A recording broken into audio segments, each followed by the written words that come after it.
I heard the faint clacking of the receptionist's keyboard, muddled with the soft murmurs of the steady stream of new patients checking in.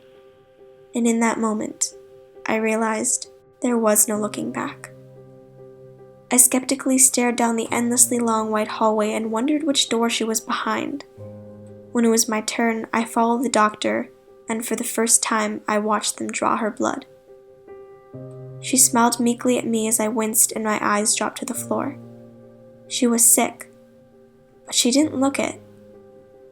I wasn't there for the call. In fact, I wasn't even there for the first treatment.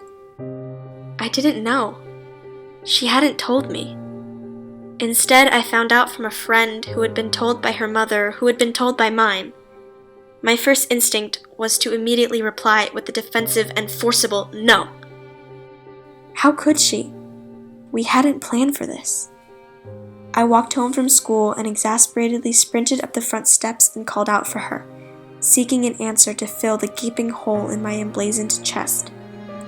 The answer I received that day was one I wish I never received.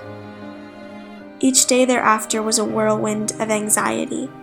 I remember the morning I woke up and heard her gagging, gasping for air as she threw up in the bathroom sink over and over and over. I cringed, and I pulled the blankets up over my ears, afraid to face the truth.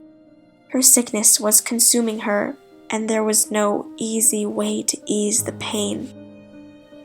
I remember the daunting buzzing and whirring of the chemo machine as it emptied its contents into her pale body, weakening her with every drop. It was then that I realized death comes in many forms, but if there is anything in this world that we fear more than death, it is uncertainty.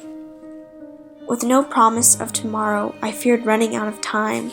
I couldn't bear the thought of losing her. We didn't know how much longer we had, and still I could not bring myself to prepare a goodbye.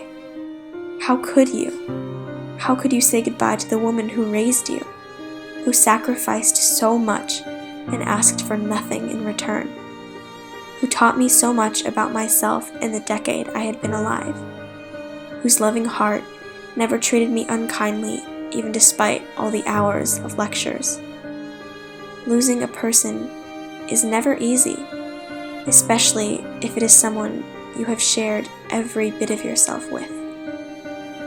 She wasn't just my mom. She was my best friend. But then, 2 words. They were all we needed. Cancer-free. It was almost as if a giant weight had been lifted from our shoulders. At 1 year, we half-heartedly celebrated. At 2, we counted our blessings. At 3, we gained a little more hope. At 4, we began to breathe easier. The cancer was strong, but she was stronger. Happy 5 years, Mom. I always knew you could do it.